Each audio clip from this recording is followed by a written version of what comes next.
charge plug in गरेँ मजाको यहाँ ब्याट्री हालेको छ त्यसको रेन्ज 220 राउन्ड क्लेम गरेको छ तर अन रोड चाहिँ यो 160-70 मजाले एसी लगाएर चलिरहेको छ भन्ने कुरा गर्छ हामी सरसँग कुरा गरौँ तपाईँ प्रश्न सोध्नु न आउनु ओहो यत्रो चाहिने है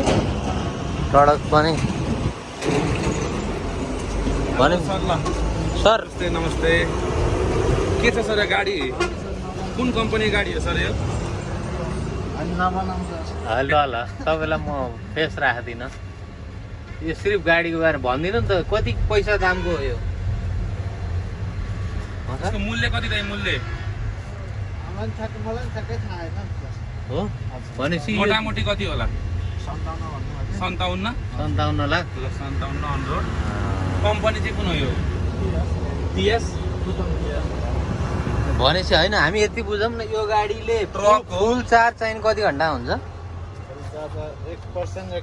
मिनेटमा 1% 1 मिनेटमा भनेपछि 100 मिनेटमा 100% यो यानिएको चार्जबाट गर्दा सिंगल भयो भने त तपाईँ टाढा कहाँसम्म जानुभयो विराटनगरसम्म है विराटनगर तपाईको यसको गाडी काठमाडौँदेखि मेनली कहाँ हुन्छ यो गाडी चाहिँ काठमाडौँबाट जस चलाउन ठिक छ है कम्फर्ट भन्यो अहिले नै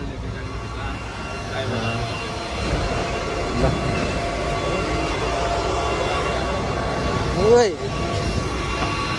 किशोर यो हटाइदेऊ ए ल ह्यान्ड ब्रेक छ गियर छ त्यसरी charge driving neutral okay AC ढोका खोलिरहेको पनि देखिने रहेछ एसी पनि राम्रो छ यसको एसी ठिक छ स्टियरिङ छ यहीँ सबै कन्ट्रोलहरू पनि छ है लगभग गाडी अटो यो गाडी छैन अटो एक्सिलेटर ब्रेक हेर्नु त क्लजै छैन अनि यसको चार्जिङ तपाईँ यहाँ ब्याट्री प्लग यसरी यहाँ चार्जिङ पोइन्ट यहाँ रहेछ त्यो जोडिसकेपछि हेर्नु त्यो लगाइदिनु त सानो ल भनेपछि यो घरमा चार्ज गर्न मिल्ने रहेछ रमाइलो लाग्यो नेपालमा इलेक्ट्रिक गाडी देखिरहेको थियो तर इलेक्ट्रिक ट्रक नै देख्न पर्दा खुसी लाग्यो भनेपछि यसको रेन्ज चाहिँ नि 250 रहेछ होइन दिने चाहिँ नि राम्रोसँग गऱ्यो भने जस्ट 180 सम्म दिन 70 देखि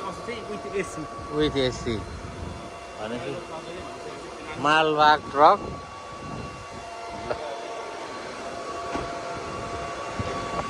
न साउन्ड न धुलो हेर